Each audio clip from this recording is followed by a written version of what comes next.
si Brother James Consigo.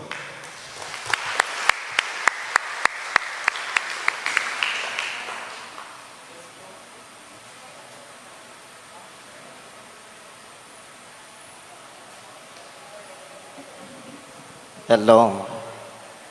Good evening sa lahat. But before I will start my talk, I would like to give thanks to Reverend Father Arnel Recinto, yung parish priest nyo, na nagkaroon tayo ng tinatawag na Catholic Doctrine Seminar. Ano yan? Password mo. Sabi mo lang, Hello 2020. So, mga kapatid at saka sa Parish Pastoral Council ninyo, maraming salamat na nabuo ang itong ganitong klaseng seminar. Sa inyo, lalo ng mga parokyano at sa mga hindi mga taga rito, sa inyong pagdalo. No? Malaking bagay po na inalay nyo ang inyong oras. No? Supposedly, dapat kayo, nanood na kayo ng ang Batang Quiapo. Pero mas pinili nyo na makinig sa aral ng Santa Iglesia at ng pananampalatayang Katoliko natin. And salamat kay Sir King kanina no sa talagang short introduction about my life. At saka medyo marami akong nakitang mga bata ngayon. So magkakaintindihan tayo kasi medyo magkaedad lang yata tayo. If you are going to ask me magkano ang edad ko, Bisaya kasi ako. Kasi from Davao ako. Hindi naman din ako magtatagal dito sa Quezon City. Babalik na naman ako sa Davao next week. So, ayan naman. So, I am so grateful na nandito ako sa inyong napakagandang parokya. So, magkano ang edad ko? I am 12 years old. Kung baligta rin. So, 21. So, batang-bata pa. Yung mga matanda na nakikinig ngayon, huwag nyo lang muna isipin yung yung edad, no? Ang muka ko lang ang 21, ang utak ko ang hindi. So ngayon, I am Brother James Consensino. Huwag nyo na akong i-brother sa mga medyo mas senior sa akin. You can just call me James, no? Or Totoy James, Dodong James sa Bisaya. Hindi kaya iho or kuya. Huwag na yung mga brother kasi parang masyadong formal na. Okay. God is good. And all the time. Yang sagot niyo, pang matanda na yan. Meron daw pang bata ngayon. So, ang pag sinabi kong God is good, ang isasagot natin ay, grabe. At kapag all the time naman, syempre. O sige, ulitin natin, God is good. And all the time, talo tayo ng ibang sekta. Kasi sa ibang sekta, alive. Talagang praise and worship, sigaw ng sigaw. Kaya huwag kayong magtataka kung sigaw ng sigaw ako mamaya ngayon. Sa mga Katoliko naman, ang Katoliko ay hindi na ipinagkakataka. Malalaman ko kapag ang nagsasalita sa harap ay Katoliko o Protestante. Kasi kapag Katoliko, lahat ng mga kung anong nasa tenga nyo lalabas sa sobrang lakas ng boses. Pero kapag Katoliko naman, ang Ebanghelyo ng ating Panginoon. Kaya yung iba naman natutulog na. Siguro lagyan natin ng kutay, God is good. And all the time. Napipilitan lang kayo eh. So, ang topic natin mga kapatid, sa mga hindi po nakakaalam, uulitin ko po, ako po'y hindi pure na Katoliko. Hindi po akong ipinanganak na Katoliko, namulat akong Katoliko, hindi Katoliko, pinangaralan akong bilang hindi Katoliko, at lumaki akong hindi Katoliko. So, ibig sabihin, lahat ng aral ng simbahang Katoliko before, hindi ko tinatanggap. In fact, sabi ni Kuya King kanina na mahilig ako makikipagdebate sa mga Katoliko before. Ang hilig ko kasi nga masyado akong mayabang. Na akala ko na porket nabasa ko ang Biblia 5 times, cover to cover, Genesis up to Revelation, Revelation up to Genesis, akala ko na mas magaling pa ako sa pare.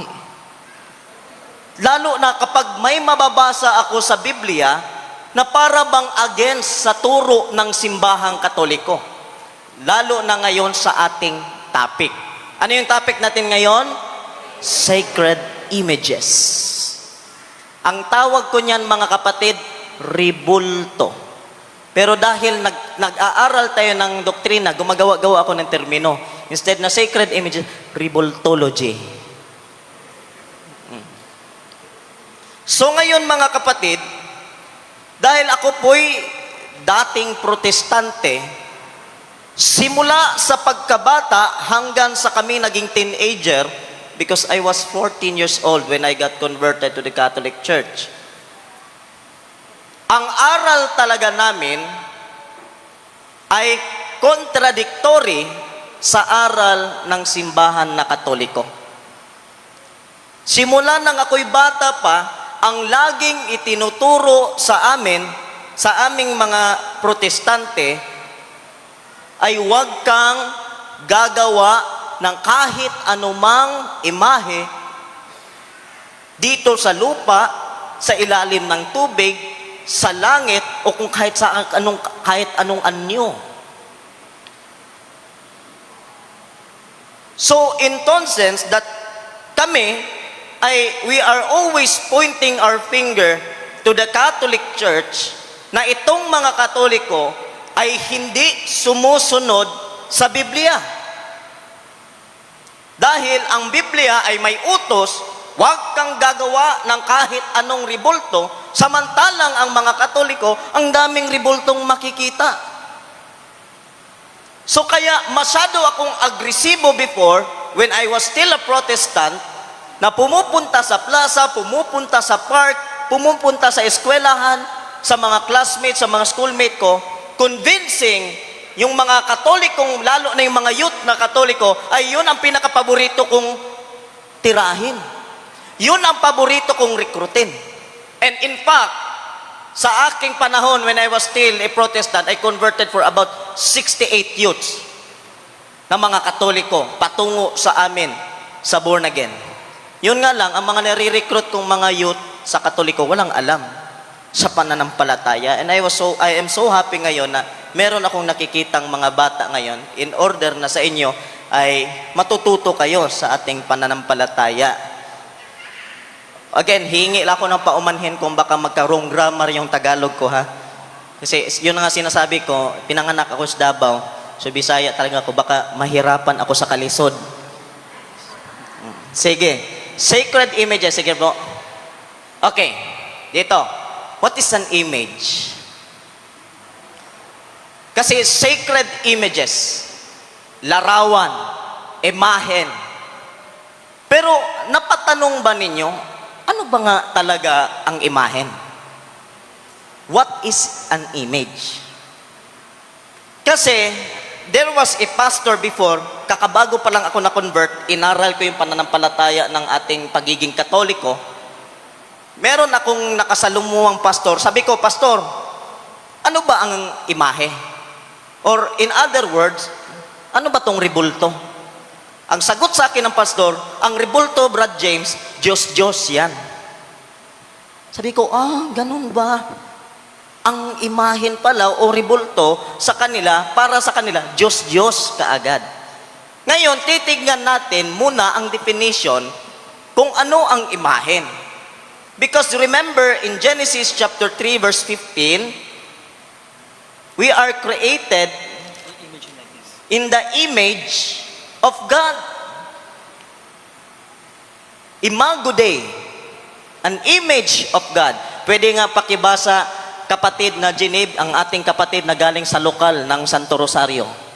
Genesis chapter 3, verse 15. Chapter 3, verse 15. In English, And the Lord God took the man and put him into the Garden of Eden. 3:15. 15, tapos 1:26 rather. 1:26. Genesis chapter 1:26. Ito po ang sabi, kapatid. At sinabi ng Diyos, Lalangin natin ang tao sa ating larawan Oh. ayon sa ating wangis. Mm. At magkaroon sila ng kapangyarihan sa mga isda sa dagat, at sa mga ibon sa himpapawid, at sa mga hayop, at sa buong lupa, at sa bawat umuusad na nagsisiusad sa ibabaw ng lupa. Ang galing ng tagabasa ko, nakabarong pa naman to, baka galing to siya ng iglesia ni Tarzan. Okay. So mga kapatid, sinabi doon, let us make a man in our own image. Ngayon, sabi ng gaya ng sinabi ng pastor na nakadialogo ko doon sa Davao, sabi niya, pag sinabing imahe, pag sinabing image, Diyos. Ngayon, ang Diyos ay nilalang niya ang tao sa kanyang imahen. So, Diyos na din tong tao ngayon. Kung ganun ang argumento natin. So, ibig sabihin, may iba't ibang klaseng imahen. Kaya nga ngayon, titignan natin kung ano ba tong imahen. Sige po, brother, tingnan natin. Tingnan natin, ano ba tong, what is an image? Pag sinabi pong image, ang image po sa two types. May dalawang klase pong imahe. Hindi ibig sabihin na kapag sinabing imahe, Diyos na kaagad. Mali. Pag sinabing imahen, may dalawang klaseng imahen. Ano ba tong dalawang klaseng imahen? Number 1, iconatry. Number 2, idolatry. Or idols. Sige, tingnan natin ano tong dalawa na to. Dito muna tayo sa una. What is icon? Ano nga ba tong salitang icon? Kasi it is part of an image. Diba? Ang image ay may dalawang klase, icon and idol. Ano ba itong icon? Sige, brother. Okay, sinabi dito, icon, a person or thing regarded as a representative, symbol, or as worthy of veneration. So pag sinabi pala nating icon, isang nilalang, persona, or bagay regarded as a representative. Take note yung salitang representative. So pag sinabing representative, it represents something. It symbolizes something. Okay, ano ba itong example ng mga icon? Pakita ko sa inyo mga kapatid. Okay, what are the example of icon? Number 1, logo. Mamaya, iisa-isahin ko yan. Number 2, monument of influential people. Gaya nino. Pag may nakita kayong ribulto dyan na may ganong sandata o yung itak, sino yon? Si Andres Bonifacio. Tingnan nyo na, nakilala nyo na nga kaagad. Because yung ribulto na yun ay nagsimbolo or nagrepresent kanino? Kay Andres Bonifacio at hindi sa kapitbahay nyo. So yan po ang isa, monument of influential people. Pangatlo, yung ating mga santo, statues or image of the saints. Sila po'y icon natin. Mamalalaman po natin bakit. Okay, let me give you an example. Dito tayo sa logo. Sige bro. Okay, pag nakita nyo tong logo na ito, anong nasa isip nyo? Akala ko langit. So kapag nakita nyo ang logo na ito, nagrepresento saan? Sa funeral. Saint Peter funeral. So nakita nyo, sa pamamagitan pa lang ng logo, nakikilala nyo na kung saan to nagrepresent na logo na ito.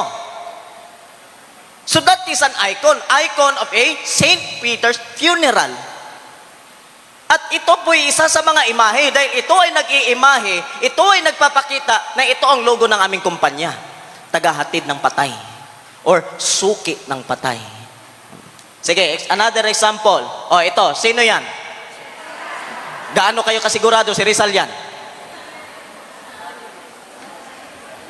Kasi, bakit nasabi natin si Rizal? Maitim ba si Rizal? Maitim ba si Rizal? Hindi, di ba? Hindi naman talaga natin alam kung anong kulay ni Rizal. Pero bakit nasabi natin si Rizal yan? Dahil yung imahe na yan, yung rebulto na yan, ay nag-represent kanino? Yun ang icon. It represents something. Hindi Diyos. Sige pa nga, ano pa yung example? Baka meron. Ito, sino to? Saint Padre Pio. Si Padre Pio ba talaga yan? Hindi. Bakit? Matagal nang nakalibing si San Pedro Pio. Ang kanyang kaluluwa matagal nang sa langit. Pero ito ay imahe ni Saint Padre Pio na siyang nag-represent sa imahe ni Saint Padre Pio. That is icon. It represents something or someone. O sige, meron pa yata yan eh. Ito. Dito naman tayo. What is idolatry? Okay. Ang idol kasi, gods or Diyos-Diyosan. Hindi tunay na Diyos. Latry, from the words itself, latria, ibig sabihin, worship or adoration. So pag sinabing idolatry, it is an worship of an idol. Sinasamba mo ang isang hindi tunay na Diyos. Pangalawa, treating someone or something as God. So pag sinabi palang idol, you are treating someone or something as God. Hindi siya exclusively sa ribulto o sa imahe. Let me give you an example. Kapag ang pera nyo, tinatrato nyo ng bilang Diyos or minahal mo pa na parang mas mahal nyo pa sa Diyos, ang money o ang pera ay pwede mong maging Diyos. Pwede ikaw maging isang idolatros sa pamamagitan ng iyong pagsasamba sa pera o kayamanan. So, ang idolatry pala ay hindi exclusively sa tinatawag na ribulto. Kasi ang iba kasi ng mindset ng iba, lalo na yung mga nasa ibang sekta at kaibayo nating pananampalataya, na kapag narinig nila ang Diyos-Diyos, ang nasa isip kagad nila, ribulto. Mali.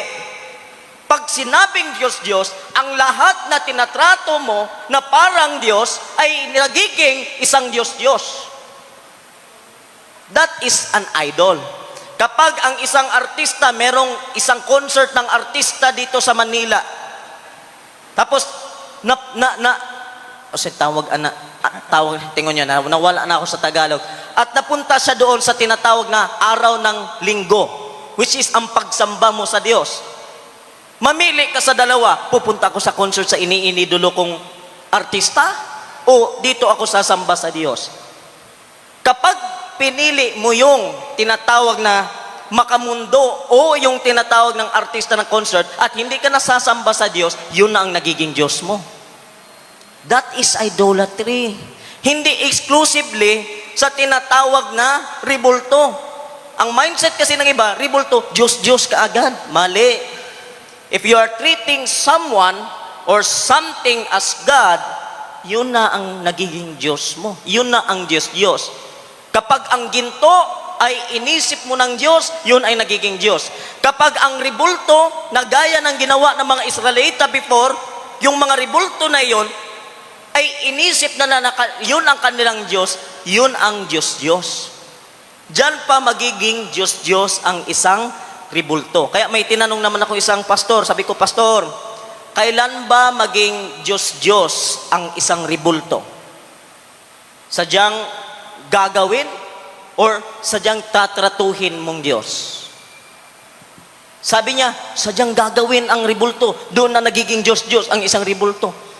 So kung ganun pala ang katwiran mo, bakit hindi nyo sinisira yung ribulto ni Rizal? Ribulto din yun. Bakit sa aming mga Katoliko lang ang pinag-iinitan nyo? Kung ang katwiran nyo na ang lahat ng ribulto ay Diyos-Diyos, bakit ang Katolikong ribulto lang sinisira nyo? Wala talaga akong nakitang isang pastor o isang protestante na pumupunta sa luneta, may dalang martilyo at babasagin yung ribulto ni Rizal kasi Diyos-Diyos. Wala akong nakitang ganon. Kasagarang sinisira nila ay yung sa Katoliko. Bakit kaya? So nakikita nyo yung tinatawag na differences sa kanilang mga ginagawa. Kasi nga, hindi natin nauunawaan yung tinatawag na kahulugan ng imahen. Na kapag sinabing imahen, ito ay may dalawang klase. In other words, para hindi tayo masyado mahirapan, icon or idolatry. Para mas madaling maintindihan, may dalawang klaseng imahen, ang imahen ng hindi Diyos-Diyos at may imahen ding sa Diyos-Diyos. Ano ba itong mga imahen ng mga Diyos-Diyos? Sige nga bro. O, sino to? Ito ay isa sa mga, yes, sa mga Greek mythology. Sino yun, Brother Genid? Zeus. Ayan, si Zeus, the God of thunder. Isa sa mga Diyos-Diyosan ng mga Griego before. Greek mythologies, mga mitolohiya, no, mga kathang-isip. Pag sinabi kasi nating Diyos-Diyos, hindi tunay na Diyos. Kapag hindi tunay na Diyos, hindi tunay na nag-eksistado bilang isang Diyos. At dahil si Zeus ay isang Greek mythology, pag sinabing myth, kathang-isip, fiction, it only exists on mind but not on reality, kaya siya nagiging Diyos-Diyos. Way back before, ang mga Grego, ang daming Diyos. The God of thunder, the God of the sea, the God of wind, the God of lands. Halos ang daming Diyos. Ito yung tunay na Diyos-Diyos. Bakit? Mamalaman natin yan. Sige, sino pa? Ito, hindi nyo masyado familiar, pero nabanggit yan siya sa Biblia. Si Diana.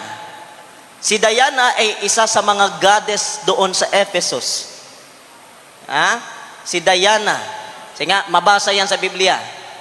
Sa Acts chapter 19 verse 27, babasahin ko.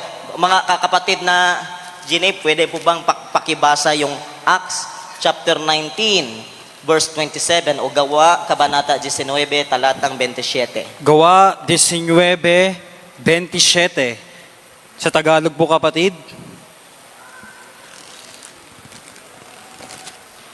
Ito po ang sabi, at hindi lamang may panganib na mawawalang kapurihan ang hanap buhay natin dito, kundi naman ang templo na dakilang Diyosang Diana ay mawawala ng halaga at hanggang sa malugso ang kadakilaan niya na sinasamba ng buong Asya at ng sanlibutan. Yan, napakalinaw. There is a danger not only that our trade will lose its good name, but also that the temple of the great goddess Artemis will be discredited. Kasi sa panahon niya, si Apostol Pablo ay lumalaganap na ng tunay na salita ng Diyos. Siya ay nagtuturo na merong tunay na Diyos. Si Kristo ang tunay na Diyos. Kaya sinabi niya, ang panahon ng yung Diyosa ng Artemis or the goddess of Artemis will be discredited. Darating ang panahon na itong Diyosa na ito ay mawawala. Dahil yung and the world will be robbed of her divine majesty. Yun ang totoong Diyos. Dahil hindi sila tunay na eksistado. They are mythologies. Sige, next. Ito, famous. Sino yan? Si Baal. Yan ang tunay na Diyos. Meron bang Diyos na kalabaw? Wala. Walang Diyos na kalabaw. At ito ang sinasamba ng mga Israelita before. Yan ang mga Diyos. Bakit? Gusto ko i-distinguish ang dalawa. Brad, ano bang kaibahan ng ribulto nyo sa Katoliko at sa ribulto ng Diyos? Kasi pareho lang naman ribulto. Si Zeus may ribulto. Si Mama Mary may ribulto. Tinatawag na to. Si Diana may ribulto. Ganon din si San Pedro Calungsod may ribulto. So, both kayo, pagans and Christians, or Catholic rather, Roman Catholic, ay nagkakaisa sa pagsasamba ng Diyos. Kasi kung ang mga pagano ay may ribulto, kayong mga Romano ay may ribulto, wala nang kaibahan sa iyo, puro na kayong mga pagano. Kaya nung ako pa'y dating protestante, ang tingin ko talaga sa inyo, pagano. Ang tingin ko sa atin ngayon, pagano. Sapagkat yun ang nasa isip namin. Kung ang mga pagano dati ay may mga ribulto ng kanilang mga Diyos-Diyosan, ganun din kayong mga Katoliko. May mga ribulto kayo ng inyong mga Diyos-Diyosan. Ngayon, ano ba ang kaibahan ng Diyos-Diyosan ng ribulto ng mga Diyos-Diyosan before at yung mga ribulto nating mga Katoliko? Una, ang ribulto nila sa mga pagano ay Diyos-Diyosan. Sa atin po, hindi Diyos-Diyosan. Ano yung sa atin? Santo. Saints. Kailan ba natin tinawag si San Pedro na Diyos Pedro? Kailan ba natin tinawag si San Lorenzo Ruiz na Diyos Lorenzo Ruiz?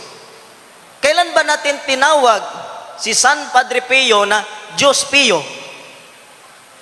May sinabi ba tayong Diyos Pedro, Diyos Jose, Diyos Maria? Anong tawag natin sa kanila?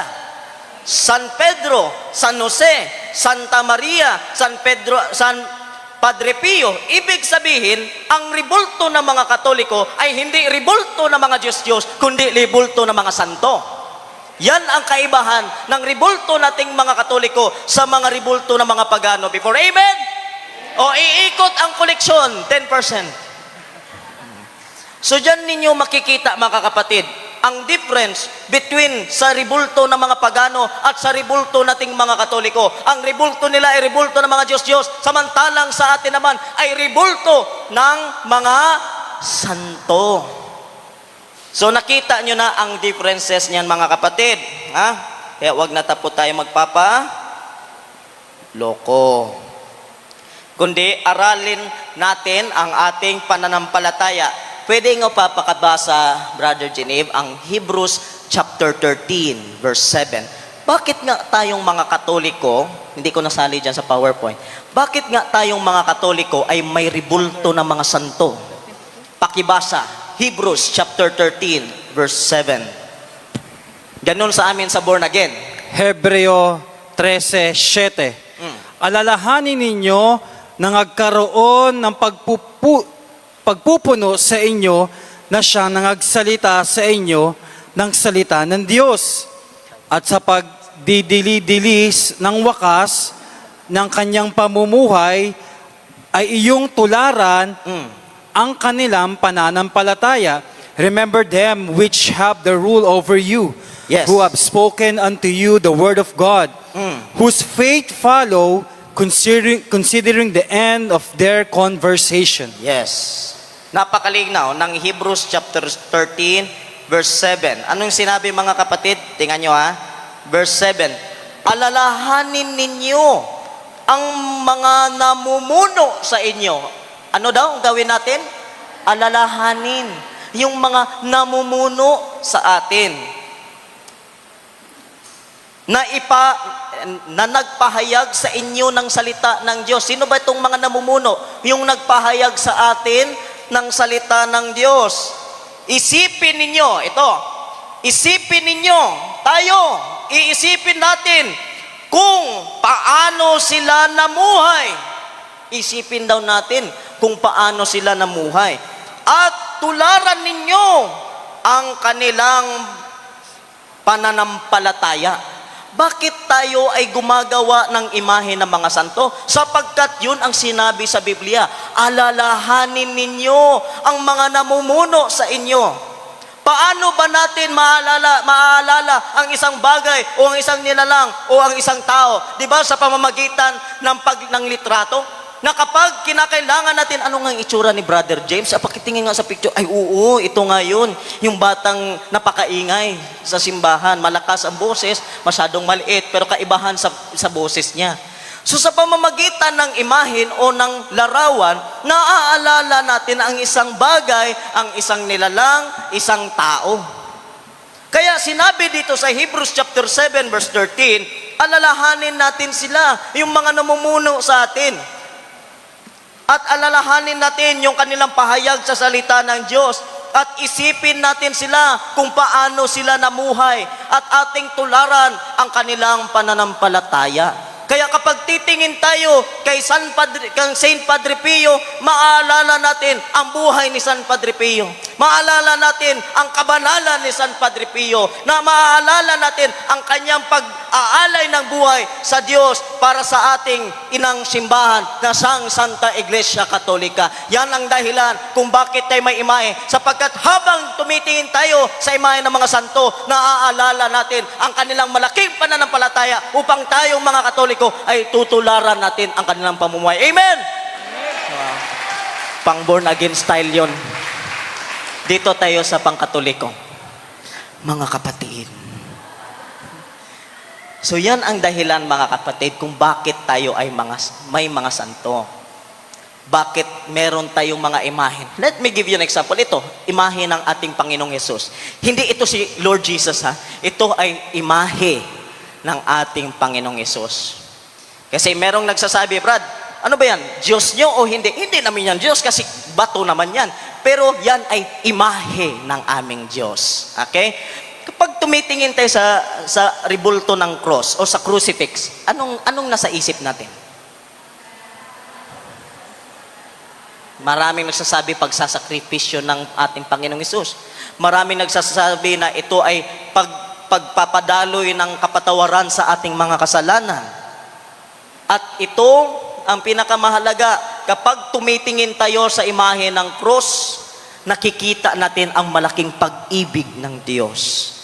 Dahil sa kanyang napakalaking pag-ibig ay kanyang ibinigay ang kanyang kaisa-isahang anak, na sino man ang mananampalataya ay hindi mamamatay, kundi magkaroon ng buhay na walang hanggan. Kaya tanggapin nyo ang ating Panginoong Yesus sa inyong mga puso. Magbago kayo sa inyong buhay, mga kapatid. Ganon kami, mga estilo namin. Kaya wag na kayo magtataka sa speaker nyo ngayon, ha?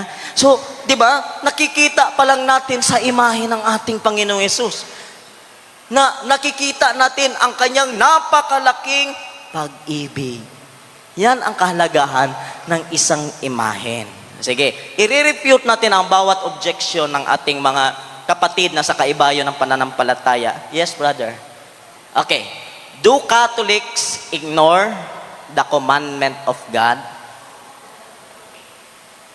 Hindi ba natin sinunod o ipinsasantabi lang ba natin ang utos ng Diyos? Ano ba tong utos ng Diyos? Sige, brother. Ayan.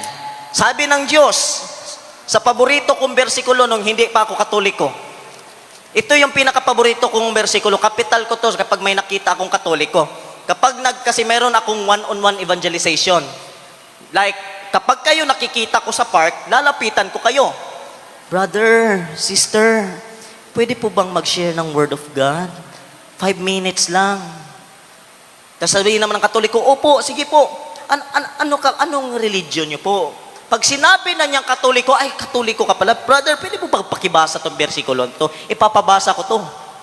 Sinabi sa Exodus chapter 20, verse 1 up to 5, and God spoke all these words, I am the Lord your God, who brought you out of Egypt, out of the land of slavery. You shall have no other gods before me.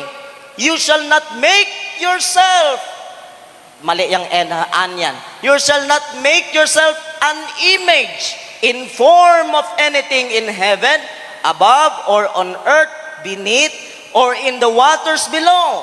You shall not bow down to them or worship them, for I, the Lord your God, am a jealous God. Napakalinaw ng utos ng Diyos sa Biblia. Anong utos ng Diyos sa Biblia? Tingnan nyo, huwag kayong gagawa. You shall not make yourself an image. Kayong mga Katoliko, gumagawa ba kayo ng imahen? Oo, hindi. Oo? O kaya mag-born again na tayong lahat. So paano nyo i-refute yun? Kapag ganun ang kanilang approach. Kasi minsan, pinapalaliman ko pa yung approach ko.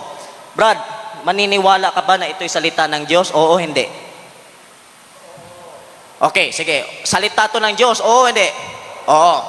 So lahat ng mga nakasabi dito, Brad, o nakasulat dito, ay salita ng Diyos. Oo, hindi. Dahil salita ng Diyos, katotohanan o kasinungalingan?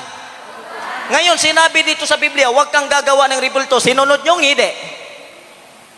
Sinunod nyo, hindi. O bakit wala nang sumagot? O, ganyan ako mang-ipit ng Katoliko.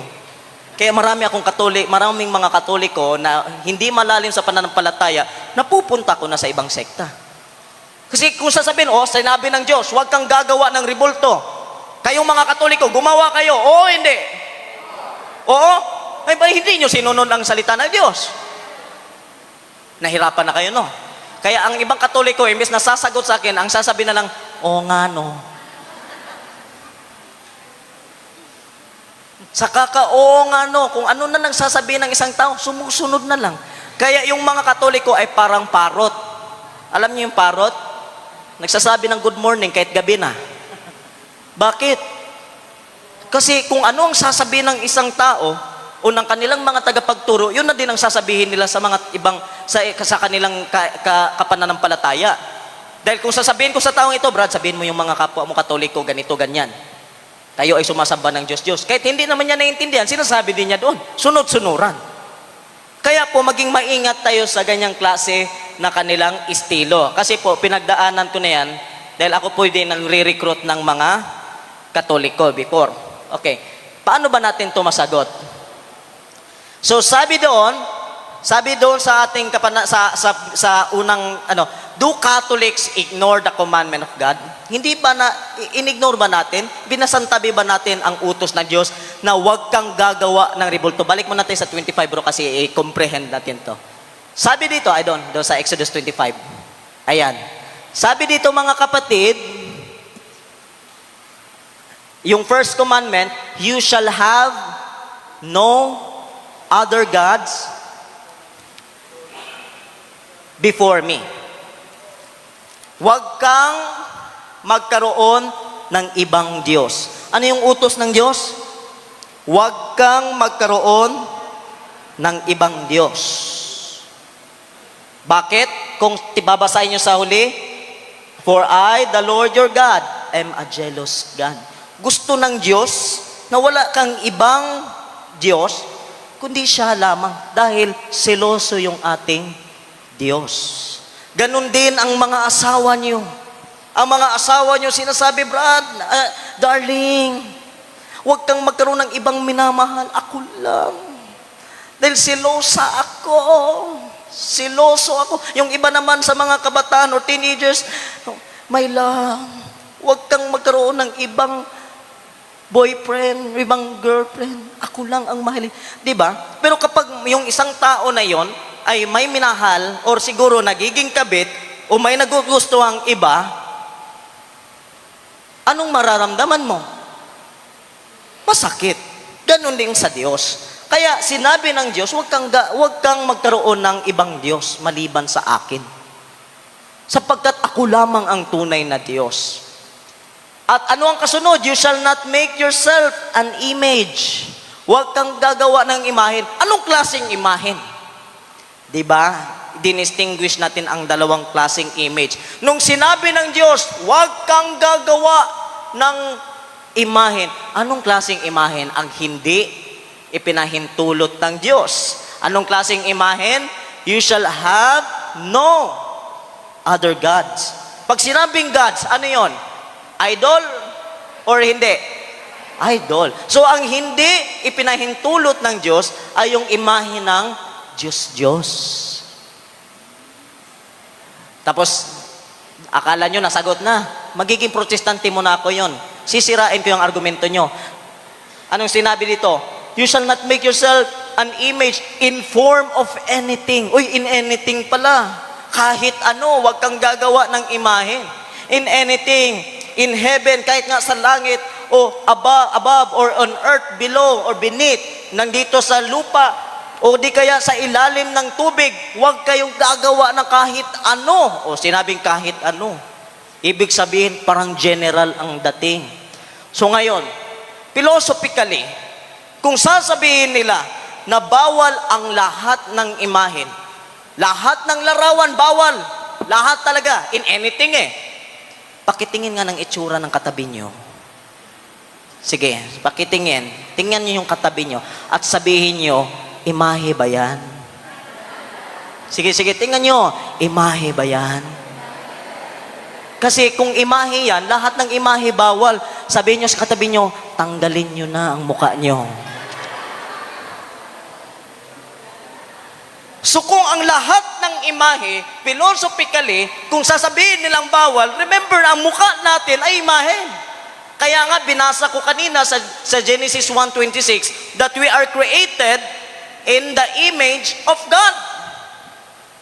Kaya we should distinguish anong klaseng imahe ang hindi ipinahintulot ng Diyos. At yung imahe na yon ay ang imahe ng Diyos.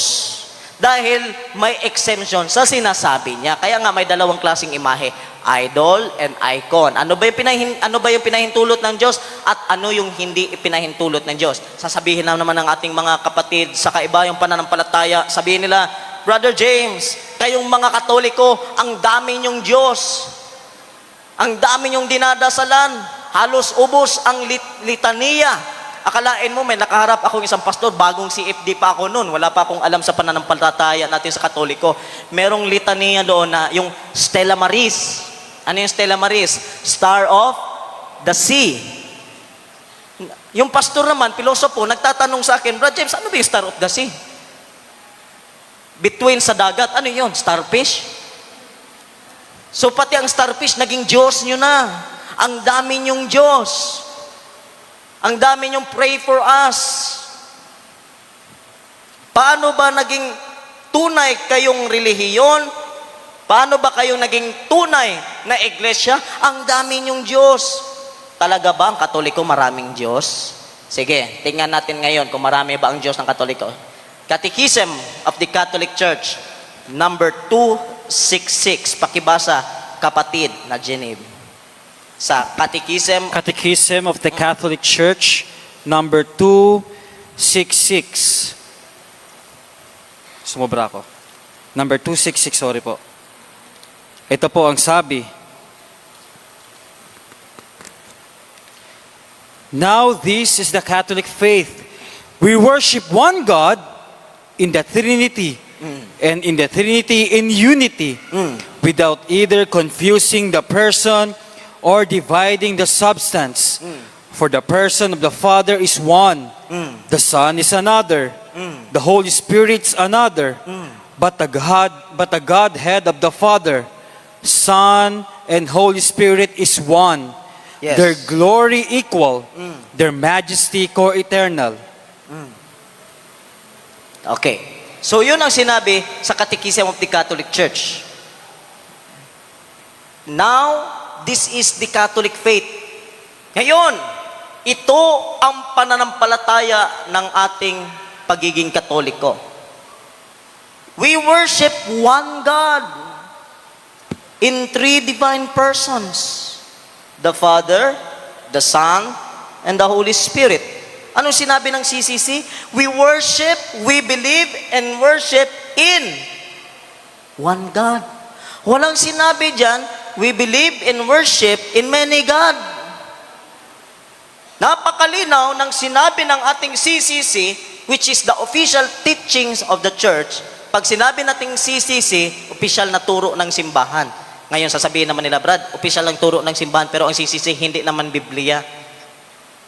Ang CCC ay gawa niyong mga Katoliko, gawa ng mga pare, gawa ng mga Catholic theologians, or the doctors of the church. O nga, ang CCC ay hindi Biblia. Pero ang CCC galing sa kung ano ang tinuro sa Biblia. Kasi kung may CCC kayo, tingnan nyo ang footnote ng CCC, puro mga bersikulo. Kasi kung ano yung mga nakalagay dyan sa Catechism of the Catholic Church, nasa Biblia lang. Ina-elaborate ng CCC natin, binigyan ng tamang kahulugan ng Catechism of the Catholic Church upang tayong mga Katoliko ay hindi gagawa-gawa ng ating sariling interpretasyon. Kasi kapag tayo po ay gagawa ng sarili nating interpretasyon, wala na tayong kaibahan sa ating mga kapatid na kaibayo nating pananampalataya. Yung isa nabasa lang na, whoever believes in me shall not perish but have everlasting life. Ang akala ka ganila, maniwala lang kahit wala ka nang gawin. Maniwala ka lang kay Kristo bilang personal Lord and Savior. Okay na yun, ligtas ka na. Kasi yun ang nabasa. Ini-interpret nila sa sarili nilang interpretation. Kaya ang dahilan, nagkakawatak-watak ang Kristyanismo. Kaya ang CCC, ang siyang nagtuturo sa atin sa kung ano talaga, kung ano ang mensahe na itinuturo sa atin sa Biblia. Kaya nga sabi dito, now this is the Catholic faith, we worship in one God. Madami ba tayong Diyos o iisa lang ang Diyos natin? O iisa ang Diyos natin. Bakit palagi nilang sinasabi na marami tayong Diyos? Ang daming mga Diyos-Diyosan na malinaw ang turo ng ating simbahan na ang ating Diyos ay iisa lamang. We are monotheistic, not polytheism. Pag sinabing monotheistic, we believe in one God. Ayoko na i-topic niyan Trinity kasi hindi naman yan topic natin. Sige bro. Okay. What is the history behind the commandment of God? Ito, mas maganda to. Kasi sa amin, sa protestante, sa aking pagiging born again before, ang nasa isip namin, bakit ibinigay ng Diyos ang commandment? Kasi ang explanation namin, bakit ibinigay ng Diyos ang commandment?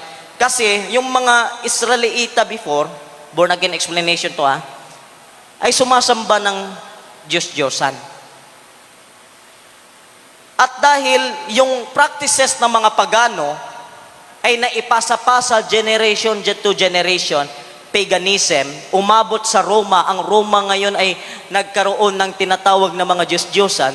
Tapos anong tawag sa atin? Roman. O di wala na tayong kaibahan doon sa mga paganong Romano. Yan ang turo namin.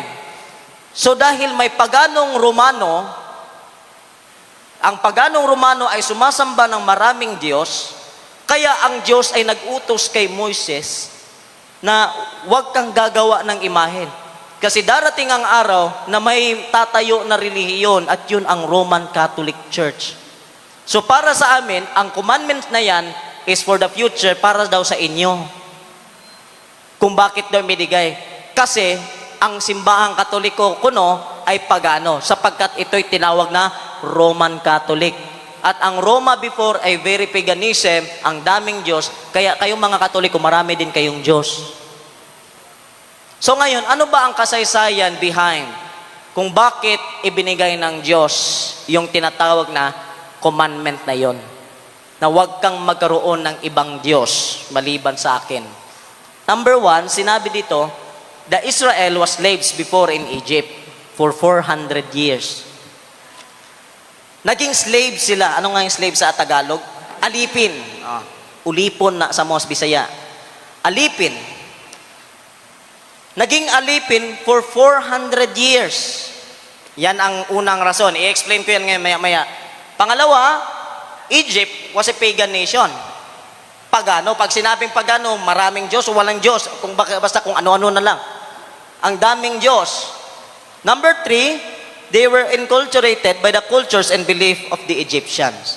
Number 1, the Israel was slaves before in Egypt for 400 years. Naging alipin sila. Dahil naging alipin sila, sumusunod sila kung ano yung utos ng kanilang mga pinuno, which is the Egyptians before, the Pharaoh o yung mga nagbabantay sa kanila. So ngayon, dahil naging alipin sila for 400 years, naninirahan sila doon for 400 years, ilang taon lang silang naninirahan doon, yung belief at yung kultura ng mga Ehipto ay nagiging belief at kultura na din nila.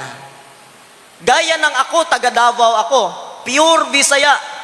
Dumating ako sa Manila na walang kaalam-alam ng Tagalog. Basta pagdating ko dito, para ako naging pepe. Kasi puro na ako sign language. Dahil hindi ko talaga alam paano mag-Tagalog before.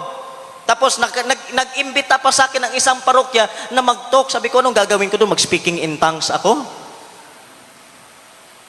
So dahil nung dahan-dahan na palagi ang invitation sa akin dito sa Manila, for how many months, nagsistay ako dito ng ilang buwan. Natututo ako sa lingwahe nyo. Inaral ko yung lingwahe nyo. Nagiging lingwahe ko na din yung lingwahe nyo. Dahil nga, nagstay ako dito ng matagal at pabalik-balik ako dito. Ganun na din ang nangyari sa mga Israelita before. Dahil ang mga Israelita ay naging alipin, nag-stay sila doon for how many years? 400 years. Ang paniniwala ng mga taga-Ehipto, yung mga Egyptians, ang kanilang paniniwala at ang kanilang kultura ay na-adapt ng mga taga-Israel. Kung ang mga Egyptians before, ang dami nilang Diyos, gumagaya-gaya na din ang mga Israelita. Ang dami na din nilang Diyos. Kaya, dahil ang Egypt is a pagan nation, ang daming Diyos, kumbaga, nahahawa yung mga taga-Israel sa kung ano ang kultura at paniniwala ng mga taga-Ehipto. They were enculturated by the cultures and belief of Egyptian. Tingnan, sige bro. Yan. That is the reason when the Lord exodus them from Egypt, pag sinabing exodus, ang tawag niyan in other, pinaalis, ni-rescue, in exodus, kasi meron kaming term sa Bisaya nga gipahawas, gipahawa, pinaalis. Exodus them from Egypt, ni-rescue sila from Egypt, pinaalis sila sa Egypt, God gave them the commandment to not have other gods before Him. Kaya nung nirescue sila ng Diyos, nung pinaalis sila ng Diyos, alam ng Diyos sa kanyang kaalaman na itong mga Israelita ay nagiging pagano na din. Kasi na-inculturate sila sa belief, sa paniniwala ng mga taga-Ehipto. Kumbaga, nakasanayan ng mga taga-Israelita na ang dami na din nilang Diyos. Sumasamba na din sila sa mga Diyos-Diyosan. Kaya nga, when God, Exodus name, pinaalis sila, binigay ng Diyos ang commandment na, oy, galing kayo sa Ehipto at alam ko ng Ehipto ay maraming Diyos. Ngayon, dahil iniligtas ko kayo galing sa Ehipto, simula ngayon, wala na kayong ibang Diyos na sasambahin. You shall have no other gods before me because I am the Lord your God. That is the reason behind kung bakit binigay ng Diyos ang commandment na yan. Sapagkat ang mga Israelita ay galing sa Egypt, iniligtas ng Diyos paalis, papunta doon sa promised land, at ang Diyos ay nagbigay ng utos sa kanila na huwag nyo nang gayahin ang paniniwala ng mga taga-Ehipto na maraming Diyos, sapagkat may iisa lamang ng Diyos at ako lamang ang Diyos na yon at wala ng iba. That's the historical background kung bakit ibinigay ng Diyos yung tinatawag na commandment na yon. Hindi dahil may ribulto, kundi ang daming mga pinaniniwalaan ng mga Israelita na mga Diyos-Diyos. Sige nga, bro. Okay. Did God really forbid all images? Pinagbawal ba talaga ng Diyos ang lahat ng imahe? Ang sagot natin ay no. Another question, why? Bakit hindi niya lahat talaga ipinagbawal ang imahe? Kasi po, kung may mababasa ang mga ibang sekta na bawal gumawa ng imahe o bawal gumawa ng larawan, meron din tayong mababasa na pwedeng gumawa ng larawan. Meron din tayong mababasa sa Biblia na pwede gumawa ng imahen. Basa. Exodus. Sige bro. Kabanata 25:18. Brother Jenny. Exodo 25 at 18. At gagawa ka ng 2 kerubing ginto. Tapos na ang usapan. Ay, Hindi, tapos joke na lang. At gagawa ka ng 2 kerubing ginto na yari sa pumukpok ng iyong gagawin sa 2 dulo ng luklukan ng awa. Napakalinaw. Sinabi doon, gagawa ka ng 2 kirubin na ano? Ginto. Ginto pa talaga. Buti nga lang sa atin, semento lang. Ang utos ng Diyos, ginto talaga. Sinabi ng Diyos, gagawa ka ng 2 kirubin na ginto. Ngayon, kung ipinagbawal ang lahat ng larawan, bakit ang Diyos nag-utos na naman na magpagawa ng kirubin na ginto? Ginto pa talaga. Buti nga sa atin, semento. Iba nga, kahoy. So, dito pa talaga sa utos ng Diyos, ginto talaga ang kanyang hinihingi. Tapos ngayon, kapag ang parokya ay naghingi ng kahit ano man lang ribulto, ang dami pang reklamo. Pero ang Diyos talaga, ang hinihingi niya, ginto na ribulto, ginto na imahe ng kirubin. Akalain nyo? Ginto ang hiningi ng Diyos. Ngayon, kung ipinagbawal ang lahat ng ribulto, ang lahat ng imahe, bakit ngayon ang Diyos ay nag-utos kay Moses at kay Aaron na magpagawa ng 2 cherubims of gold? Kung ipinagbawal pa ang lahat ng imahe, ang alam nyo anong sagot nila? Ay Brad, sa Old Testament lang naman yan, sa New Testament wala na. Ay, mali. Bakit? Ang Diyos ba ng Old Testament ay hindi na ba ang Diyos ng New Testament? Amen. Ang Diyos ba ng Old Testament ay nag-utos nito? Tapos pagdating sa New Testament, nagbago naman ang isip ng Diyos, bawal na naman? Anong sinabi sa Biblia? God is the same yesterday, today, and forever. Ang Diyos ay mananatili kung ano ang siyang dati, ngayon, hanggang sa magpakailanman. God is the same. Hindi siya magbabago. Kung ano ang utos niya sa Old Testament, ganun din sa New Testament. Amen. Kaya kung ang Diyos ay nag-utos sa Old Testament na magpagawa ng mga imahe ng cherubim na made of gold, ganun pa rin ang utos niya sa New Testament. Hindi nagbabago yun. Amen. Ngayon, kung titignan natin, 2 cherubims of gold. Sige, tingnan nga natin imahe ng cherubim. Yan. Yan ang imahe ng cherubim na nakapatong doon sa Ark of the Covenant. Yan, nagkaharap silang dalawa sa arka ng, ano ba yan, kasabutan na sa Bisaya. Arka ng Tipan. Arka ng tipan. Yan ang problema ko dito. Oo. O, yan. 2 goals of cherubim. Yan ang utos ng Diyos kay Moses na magpagawa ng 2 cherubim of gold. O ngayon, bakit kung sasabihin nila lahat ng imahe bago, bakit nag-utos ang Diyos na magpagawa ng ganyan? Dahil ang imahe ng cherubim ay hindi imahe ng Diyos. Yan ay imahe ng isang anghel. Pag yang namang anghel ay tinatrato mong Diyos, yan na ay nagiging Diyos. Pero kapag hindi mo naman siya tinatratong Diyos, yan ay manatiling anghel. Yan ang tunay na anghel. Hindi yung nagkulong lang ng 3 araw. So mga kapatid, sige, next line. Ayan. Kung titingnan nyo, this is from the catacombs sa Rome. Ewan ko kung sino sa inyo nakapunta sa Roma. Pumunta ako ng Rome. Wow. Rome blonde. Kung titignan nyo ang catacombs, pag sinabing catacombs, yung mga nasa ilalim, yung kuweba. Kasi before the early Christian church, meron silang tinatawag na pagsamba, no? At alam naman natin na ang mga unang Kristiyanos ay under persecution.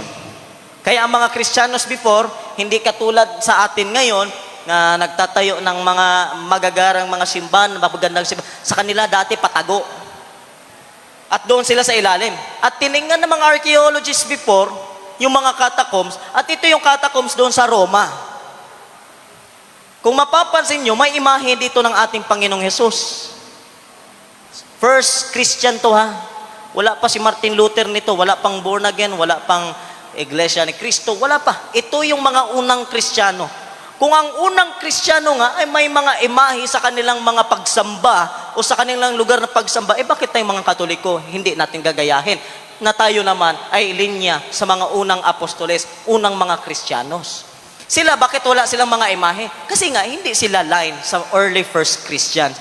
Pero kahit nga sa Old Testament mga kapatid, may imahe din ang templo ng Diyos. Hindi nyo ba alam yon? Basa, Brother Ginib, Ezekiel chapter 41 verse 17. Ezekiel chapter 41, 41 at 17. Ito po ang sabi, kapatid. Ang mga silid ng pasukan sa templo, ang dakong banal at ang dakong kabanal-banalan at ang bulwagan sa gawing labas ay nababalot ang tabla mula sa sahig hanggang bintana. Ang loob naman ng templo ay balot ng tablang kasintaas ng pinto na may ukit ng larawan ng palmera at kerubin. Salitan ang larawan ng palmera at kerubin. Bawat kerubin ay may 2 mukha. Uy, naku, 2 mukha. Isa ay mukha ng tao, mukha naman ng leon. Uy, naku. Ang isa. Wala na, finish na. Totoo. Ang mga ito'y magkatalikod at parehong nakatingin sa puno ng palmera. Ganito ang larawan nakaukit sa lahat ng dingding ng templo. Kasintaas ng pinto, ang mga tablang may nakaukit na larawan ng kerubin at puno ng palmera. Napakalinaw. Ang templo pala ng Diyos before, kahit nga sa Old Testament, ang templo nila, sabi dito, ang loob naman ng templo ay balot ng tablang kasing taas ng pinto at may ukit na larawan ng palmera at kirubin. Uy, ang templo pala ng Diyos ay may larawan. Yun ang tunay na templo ng Diyos. May larawan. Kapag pumasok kayo ng sinasabing simbahan daw nila, tapos wala namang larawan, hindi yung simbahan. Budiga ng kupras yung mga ano. So yun ang tunay na templo. Yun ang tunay na simbahan. May nakaukit na larawan. Kaya pagpasok pa lang ninyo dito, oy, marami ng larawang nakaukit. Kapag pupunta kayo doon sa Bohol, punta kayo doon sa Bohol, kasi nandoon din, I was there for 2 years. Sa Bohol, nakatira ako doon. Pag pumasok kayo sa mga sinaunang simbahan, ang daming mga nakaukit na larawan sa dingding, sa mga pintuan at sa mga pader. Kapag lalo na kapag pupunta kayo doon sa Vatican, doon sa St. Peter's Square, at lalo na doon sa St. Peter's Basilica, pagtingin nyo, ang daming nakaukit na larawan, sapagkat yun ang sinabi sa Biblia. Ang kanyang templo ay may nakaukit na larawan. So bakit sila wala? Kasi hindi nga sa Diyos. Okay, another. Meron niya. Oh, ito, the painting of the art of the Byzantine art. Sa ano pa rin yan, another part of Rome, catacomb, mga catacomb yan doon sa Roma. So kung mapapansin nyo, yan, mga 12 na mga apostoles, na parang the last supper nila yan. Yan ang painting nila doon sa tinatawag natin na catacombs ng mga early Christians. Ang daming ng mga nakapunta dyan, mga Katolikong nag-pilgrimage na ano. So, napapansin ko mga kapatid na yung when I was still in research sa ating pananampalataya bilang Katoliko, ang kasaysayan lamang ang siyang makakasagot sa lahat ng aking mga katanungan nung ako'y naging protestante. So nung nakita ko to before, sabi ko, kung ipinagbawal ng mga Diyos o kahit nga ng mga early Christians, buhay pa ang mga apostoles that time, bakit yung kanilang mga katakob o bakit yung mga bahay pagsambahan nila o bakit yung mga simbahan nila ay may nakaukit na larawan? Kahit nga sa Old Testament ay may mga nakaukit na larawan. So doon ko inaral kung ano ba ang larawan na ipinagbawal ng Diyos. So kung titingnan nyo, the first early Christians yan na mga simbahan. Hindi yan kay kung simbahan ng kung kahit kailan ng sumulpot. O sige. O ito. Do Catholic really worships to statues? Na mahalagang tanong to mga kapatid. Kasi maraming mga nasa kaibayo nating pananampalataya na inaatake din tayo because of our gestures. Lalo na kapag January dyan sa Quiapo. Ang daming mga Katoliko pumupunta doon sa Quiapo, nakipagsiksikan, hala, mga alon-alon na mga tao na talagang gustong hahawak doon sa rebulto. Kaya ang isip ng iba, na para na talaga tayong sumasamba sa isang rebulto.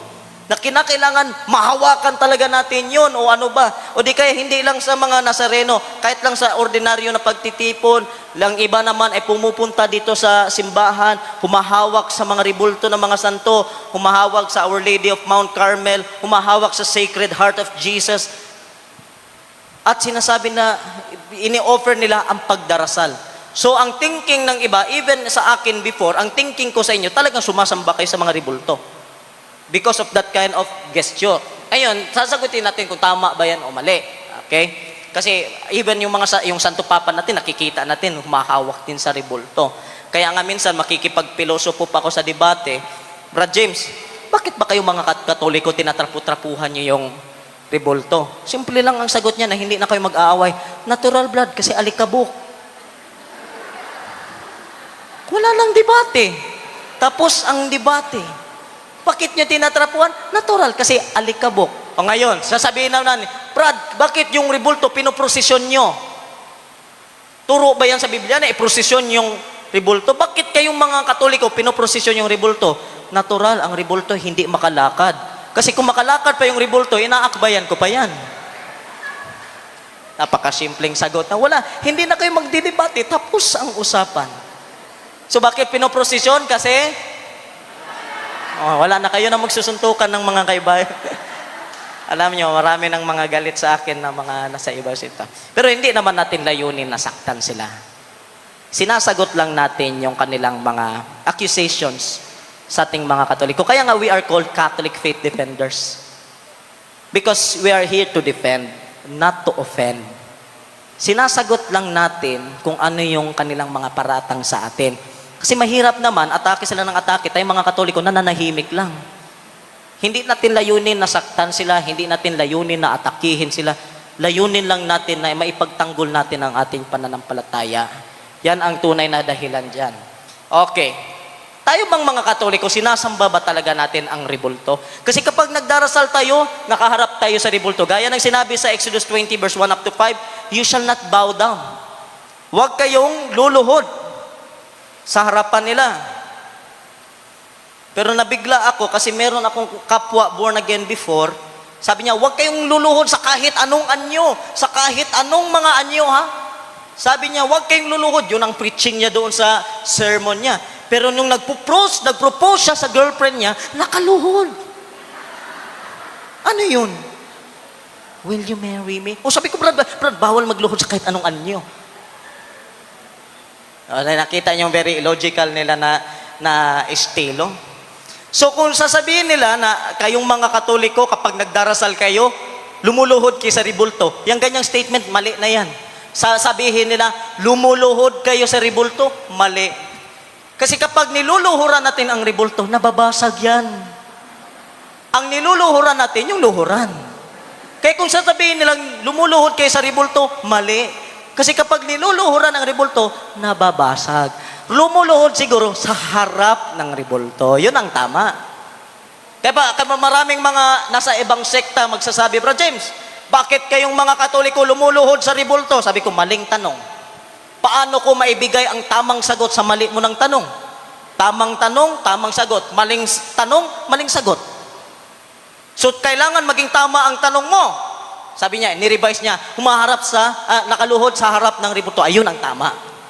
Ngayon, kung lumuluhod ba tayo sa harap ng ribulto, pagsamba na ba yan? Hindi. Remember, sinabi ko, remember brother, kapag iihi ka sa anirola, nakaluhod ka, nakatayo. Sabi niya, nakaluhod. Diyos mo na bang anirola? O hindi. So, hindi ibig sabihin, lumuluhod ka sa harap ng isang bagay, yun na ang Diyos mo. Kayo nga, kapag kayong mga born again, nagdarasal, nakaluhod nga kayo sa harap ng pastor. Diyos na yun yung pastor nyo.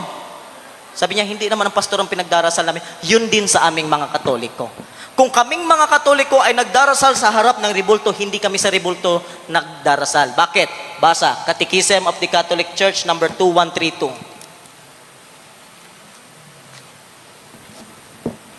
2132. 2132 ng Catechism of the Catholic Church.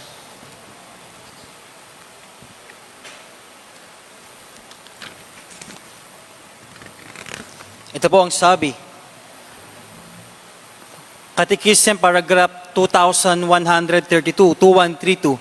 The Christian veneration of images is not contrary to the first commandment which prescribes idols.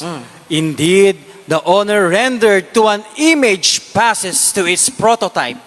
And whoever venerates an image venerates the person portrayed in it. The honor paid to sacred images is a respectful veneration, not the adoration due to God alone. Malinaw. Wala nang kadagtong yung ilalim yung religious worship. Okay.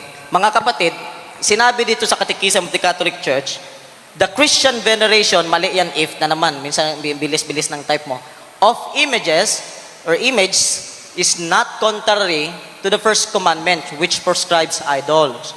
Indeed, the honor rendered to an image, yung honor natin, yung pagdarasal natin sa harap ng ribulto, hindi sa imahe. The honor rendered to an image passes, ipinasa to its prototype, sa kanyang representative. Prototype. And whoever venerates an image, venerates the person portrayed in it. The honor paid to sacred images is respectful adoration due to God alone. Ito, sa ilalim, napakalinaw. Religious worship is not directed to images in themselves, considered as mere things, but under the distinctive aspect as image, leading us on to God incarnate. The movement toward the image does not terminate in it as image, but tends towards whose image it is. Kung tatagalugin natin mga kapatid, religious worship, ang ating pagsasamba, hindi direkta sa ribulto. Kapag nagdarasal tayo sa harap ng ribulto, hindi tayo sa ribulto nagdarasal mismo, but to the one who represents that image. Kapag nag-alay ng bulaklak kay Jose Rizal doon sa Luneta every December 30, yung rebulto bang inaalayan ng bulaklak o yung nag-represent ng rebulto na yun na si Rizal? Yung nag-represent ang rebulto na yun si Rizal kasi ang rebulto wala na yung kwenta. Hindi yan nakakarinig, hindi yan nakakakita, hindi yan nakakasalita, lalo't hindi makakalakad. Pero yung rebulto na yun ay nag-represent kay Rizal. Kaya binibigyan natin ng respeto. Ganon din sa mga imahe ng ating mga santo. Although hindi naman talaga sila yan, but it represents them. Like for example, sinabi ko, hinamon ko ang mga ibang sekta. Sabi ko, o sige, bigyan nyo ako ngayon ng picture frame ng inyong ina. Aapakan ko sa harap nyo. Luluwaan ko, susunugin ko. Ano maramdaman nyo? Masakit.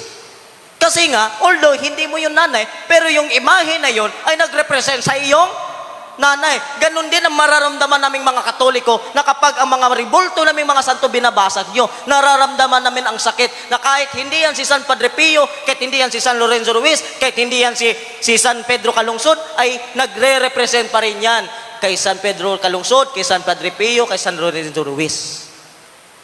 Kaya kapag nagdarasal tayo sa harap ng rebulto, hindi tayo sa rebulto nagdarasal, kundi sa nagrepresent ng rebulto na iyon. Ano ang patunay natin? The Lord's Prayer. Matthew chapter 6 verse 9. Ano sinabi doon? Our Father. Anong karugtong? Who art in heaven. Ama namin, sumasalangit ka. Ama namo, naakasalangit. Kung sa Bisaya. Ama namo, amahan, ama namin, sumasalangit ka. Our Father who art in heaven. Wala naman tayong sinabi, Our Father who art in altar. Nakadikit ka dyan, hindi makalakad. So, ang pagdarasal natin ay diretsyo sa langit. Our Father in heaven. Wala naman tayong sinabi, Our Father, nandyan sa rebulto.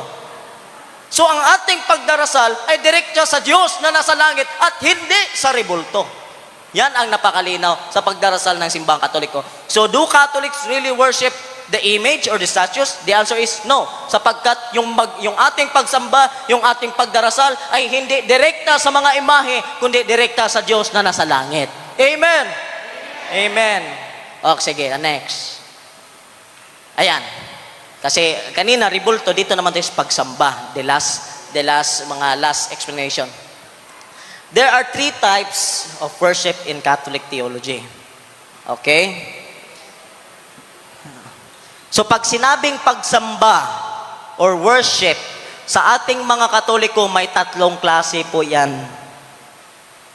Ano po yung number 1? Latria. Number 2, Dolia. Number 3, Hyperdolia. So Brother James, ano bang kaibahan sa 3 na ito? Sabi mo, puro pagsamba. Pero bakit merong kaibahan sa kanila?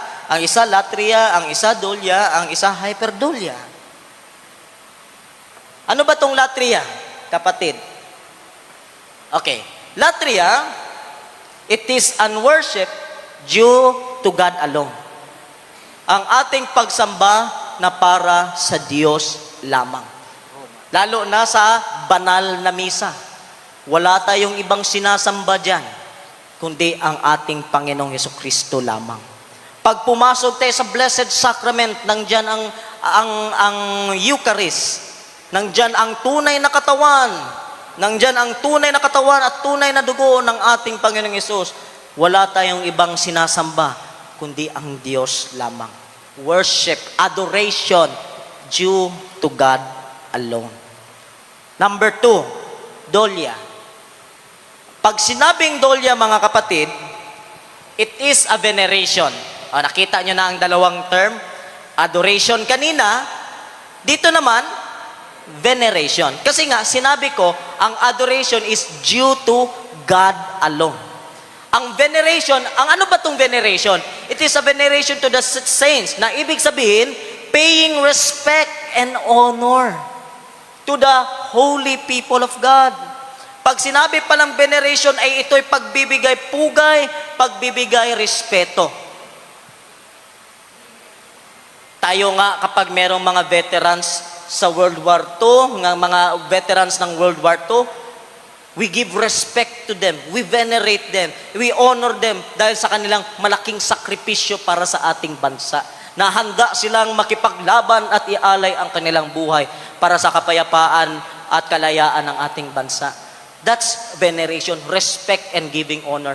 That's the same thing to our holy people of God, mga santo. We respect them, we give them honor. It is because yung ating mga santo ay handang ialay ang kanilang buhay upang ang Kristiyano ay makapagpatuloy. The blood of the martyrs is the seed of Christianity. Kaya we give them honor, we give them respect, kasi yun ang kanilang, yun nga sinabi sa Hebrews 10:13, alalahanin natin sila, tularan natin sila, pakinggan natin sila. Kaya nga, we give honor them, we respect them. That is veneration, Dolya. Hindi yung sinasamba natin. Ang santo ay hindi sinasamba natin. Binibigyan lang natin ng honor at respeto. Okay? Pag sinasabi, Brad, sinasamba niyong santo, mali. Hindi yan turo ng Katoliko.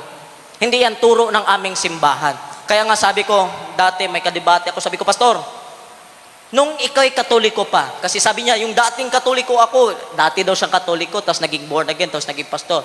Tinanong ko siya, Pastor, nung ikaw'y Katoliko, si Mama Mary, Diyos o hindi? Sinabi niya, Diyos, ay ikaw lang pala yun ng Diyos, hindi kami. Dahil kung titingnan yung mga kapatid, hindi naman talaga turo ng simbahan na ang mga santo ay Diyos. Hindi natin sinasamba ang Diyos at walang turo ang ating simbahan na ang mga santo ay Diyos. Sila yung mga santo. Pag sinabing santo, holy people of God. Hindi God. Yan ang kaibahan dyan, ha? Kasi ang iba naman, nalilito. Ang santo ay Diyos daw. Mali.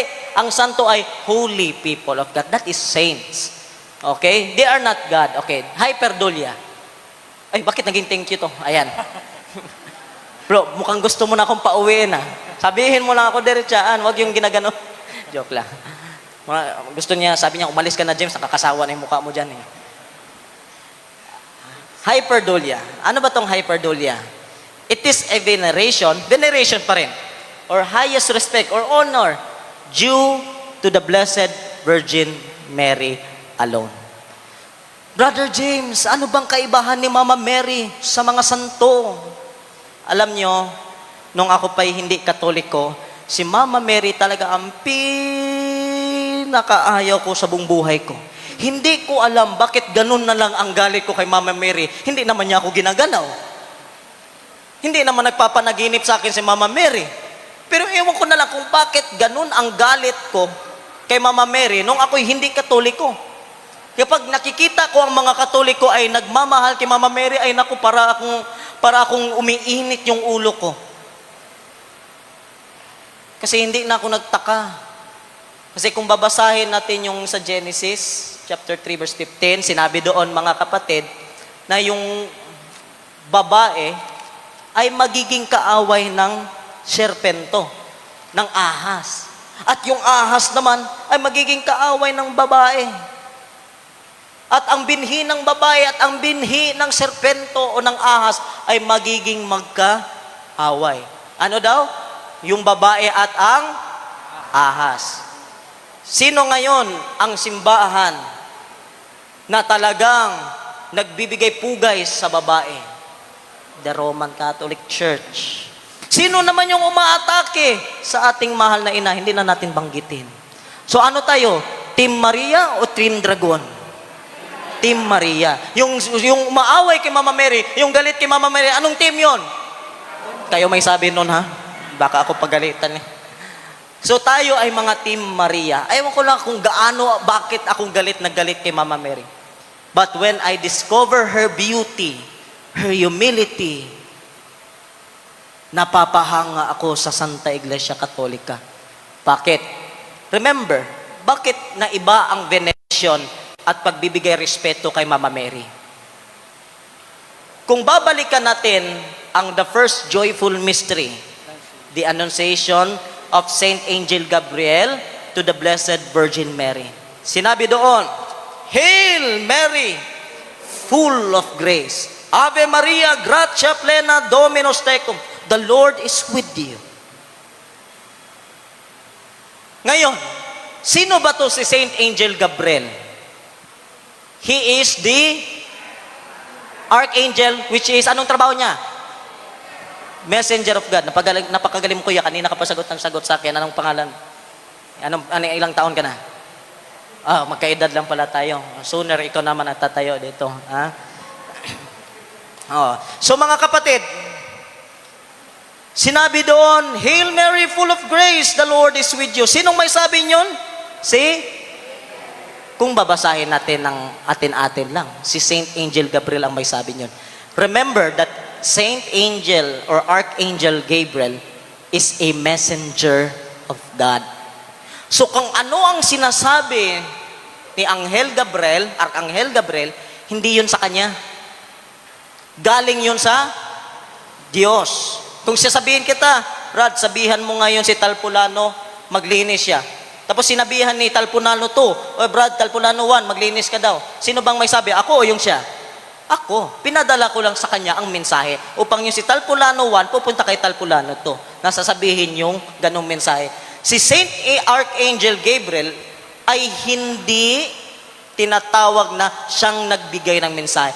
Kundi mensahe yun galing sa Diyos. Ibig sabihin, ang unang pumuri, ang unang nagpuri sa mahal na ina, ang unang nagbigay respeto sa mahal na ina, ang unang nagbigay pugay sa ina, ay walang iba kundi ang Diyos. Akalain mo, ang Diyos ay nagbigay puri kay Mama Mary, samantalang ako, kinagagalitan ko si Mama Mary. So parang kinakalaban ko ang Diyos. Yung na-realize ko, nako, talagang delikado ang kaligtasan ko dito. So yung makakita mo nga kapatid, kaya hyperdulia or higher respect or honor due to the Blessed Virgin Mary alone. Kasi sa lahat ng mga tao, sa lahat ng mga santo, walang iba ang Diyos na binigay ng malaking puri at pugay, kundi si Mama Mary lamang. Kaya tinawag na hyperdulia. Amen! God is good! Nakalimutan na, God is good! Grabe! All the time! Siyempre! Kaya, thank you. Ano yun? Okay, sige, tapos na po. Baka